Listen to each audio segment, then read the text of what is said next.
much. Thank you. Mr. Palazzo. Thank you, Mr. Chairman. I want to thank the gentleman for being here today. I know you all have a hard job and you have a very tough sell. I know you're up against the clock, Secretary Kerry, so I'll keep my comments short. I have no questions. I think everything, for the most part, has been asked and has been answered. It's been out in the public, and I've seen things behind closed doors.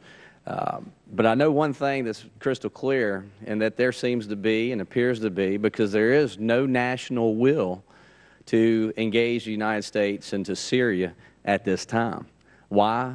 I don't have all the reasons why, but what I hear the most is that there's no direct threat. There's no upside. There's no win. There's no strategy. There's no vision. There's no trust. And the list goes on and on. I've done my job. I've reviewed the evidence. I've heard from the administration, and I've weighed the risk. I've looked at the pros and cons. But more importantly, I've listened to my Mississippians, my constituents of the Mississippi's 4th Congressional District, and 98% of them say no. And I agree. I'm a no as well. And gentlemen, I wish you the best of luck. You do have a tough job, but America's just not buying what you're selling at this time. I yield back.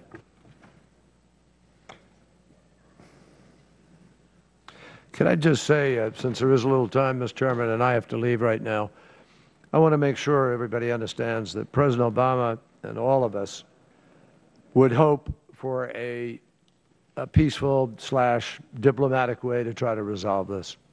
I can't tell you how much I would hope that you could get these chemical weapons contained and destroyed. It's a tough lift, and I don't want people to think it's easy, which is why we haven't ballyhooed it in a bigger way.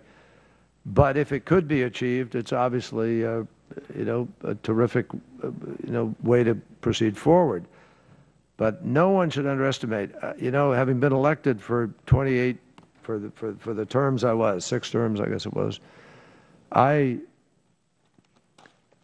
feel I understand this sense in the country, but I keep hearing people saying they don't want to go into Syria. I even heard the Marine in the very early comments that were made earlier that this Marine down Quantico said, don't take us into Syria, or we shouldn't go into Syria. We're not going into Syria. This is a tough sell. You just said it. I get it. But we're not going into Syria. We're not asking to go into Syria. I don't see any route by which we slide into going to Syria. I don't see the slippery slope. People say you're going to get dragged in. I do not see that. We have a very clear distinction here. There are people who want to fight this war in Syria, not us. We're helping them. They want to go. They are in. They're there, all in. And there are plenty of people with deep pockets who want to support them. The Saudis, the Emiratis, the Qataris, the Turks, and so forth. We're not called on to do that. So I really have a confidence after all these years here that we're not going to get dragged into something.